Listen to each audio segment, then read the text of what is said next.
Do I need an LLC for my cottage food business in New York? So if you're looking to create a home-based food business selling food, you know that there are cottage food laws which allow you to sell certain foods, but did you know you may or may not need an LLC? And it all has to do with how much liability you're willing to take. We're going to dive into that here on Cottage Foods Laws, YouTube's premier home-based food entrepreneur channel right now.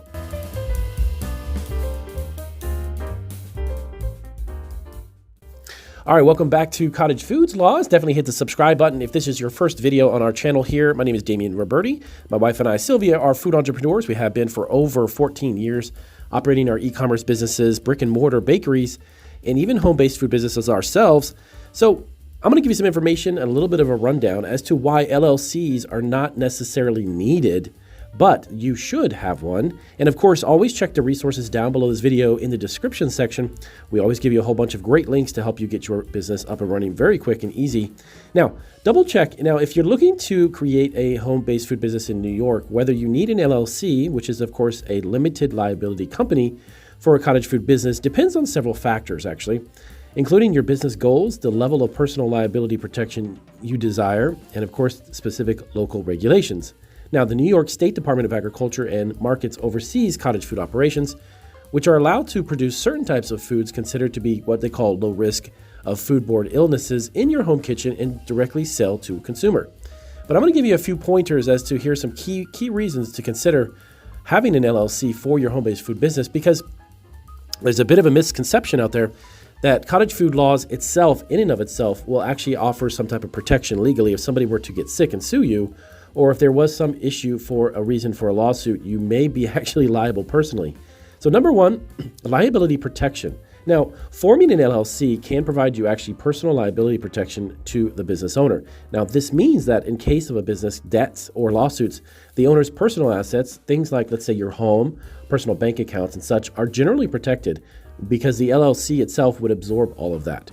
For a cottage food business where risks might include foodborne illnesses or other liabilities, this protection can actually be quite beneficial. Number two is regulatory requirements. Now, cottage food laws in New York specify what foods you are eligible to make, how and where you can sell them, labeling requirements, and more. Now, while these regulations must be followed regardless of your business structure, forming an LLC does not exempt you from adhering to these regulations specifically. Number three, business registration and taxes.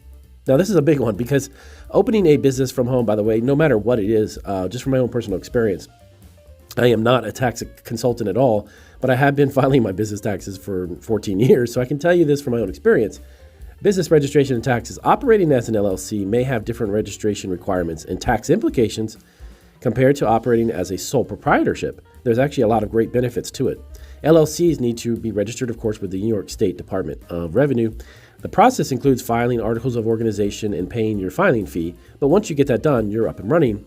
Now, there may also be an annual reporting requirement with each state, and you double check that with New York.